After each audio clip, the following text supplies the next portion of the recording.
Welcome back to another episode in our diabetes series. In this episode, we're going to talk about counting carbs and the importance of it for diabetics. If you haven't checked out the previous episode in this series, there will be a link to it in the description below. And as always, don't forget to like this video and subscribe for more tips. Now, have you ever wondered why counting carbohydrates matters so much, particularly for diabetics? It's not merely about tracking your dietary consumption. It's an immersive journey into the realm of nutritional science. Here's the breakdown. The first to consider is the imperative role counting carbs play in controlling blood glucose levels. When you ingest carbohydrates, they are broken down into sugars that permeate your bloodstream. Being aware of the carb content in your meals is key to anticipating your blood sugar reaction. In addition to this, it aids in weight control. Carbs, while essential for energy, are also high in calories. Monitoring your intake of them assists in maintaining an equilibrium of energy expenditure and intake, promoting a healthy weight. Furthermore, for those dependent on insulin, tracking carbs is an effective strategy to establish the correct dosage accurately. The flexibility it grants in terms of meal planning is noteworthy.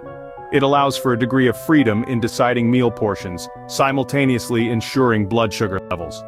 This prevents any drastic fluctuations in glucose levels which can be detrimental for diabetics.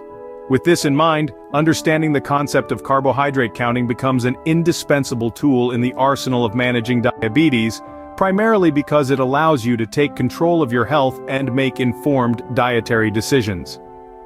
So, understanding the process of counting carbohydrates is vital for managing diabetes more effectively. Now, dive into the world of nutrition labels. They may seem complex, but once you master them, they become a crucial tool for managing your health. Let's get started. Every label has different sections. Today we're looking at the total carbohydrate section. This section shows the carbs in a single serving. Note, this is not the total carbs in the entire package. The serving size at the top of the label determines this. It's the food quantity the facts are based on, like a cup or a slice. So if you consume 2 servings, you double the total carbs, and vice versa. Now let's get back to the total carbohydrate section. It has subcategories like dietary fiber, sugars, and sometimes other carbohydrates. Remember, they're included in the total carb count. Let's illustrate. A label showing 25 grams of total carbs, 5 grams of fiber, and 10 grams of sugar, totals to 25, not 40. The fiber and sugar are part of the 25 grams. Many mistakenly double count these numbers, leading to inaccurate carb counting. The total carbohydrate number has already done the math. It's your central source for carb info. Why does this matter? For people managing conditions like diabetes, understanding total carbs helps maintain balanced blood sugar levels. It's about understanding how all carbs affect your body. Remember, always pay attention to the serving size and total carbs, as they are the key figures in carbohydrate counting. Ready to count those carbs? Here's how to do it step by step. Begin with the serving size at the top of the nutrition label. This isn't a meal suggestion, but it is the base for the nutritional content. Simply put, doubling the serving size means doubling the carbohydrates. Now identify the total carbs per serving. You'll find this under carbohydrates. This total number includes sugars, dietary fiber, and other carbs. It's given in grams and is crucial for monitoring your carb intake. It's important to remember that this number is per serving, not for the entire package.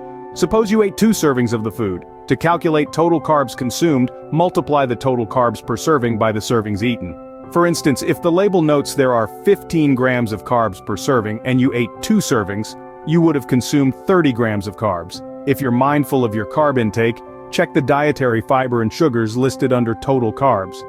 Dietary fiber doesn't raise your blood sugar levels, so you can deduct these grams from the total carbs for a more accurate carb count. Conversely, sugars can spike your blood sugar levels. If a food has a lot of sugars, it's best to eat it sparingly, even if the total carbs aren't too high. And there you have it. That's how you count carbohydrates on a nutrition label. Now that you've got the hang of it, let's review key points about counting carbohydrates. This isn't just a numbers game, it's understanding your food and its impact on your body, especially if you have conditions like diabetes. Firstly, always check the serving size. The carbohydrate count depends on the serving size. If a label says 15 grams of carbohydrates but you eat twice the serving size, you're consuming 30 grams. So, adjust the carbohydrate count based on what you're actually eating. Next, focus on total carbohydrates. This includes sugars, dietary fiber, and other carbs. They all impact your blood sugar levels, so they all count. Remember that sugars and dietary fibers are part of the total carbohydrate count. Sugars can be naturally occurring or added. Dietary fiber, a carbohydrate your body can't fully digest, is included in the total count. Don't forget to consider the overall nutritional profile of your food. Fat, protein, and sodium content also contribute to your health. They don't directly affect your blood sugar levels, but contribute to overall health. Counting carbohydrates can be daunting, but with practice it becomes second nature. This is a crucial part of managing diabetes and maintaining a healthy lifestyle. So, keep practicing, and before you know it, you'll be a pro at counting carbs and controlling your health. Thank you for watching, and don't forget to subscribe.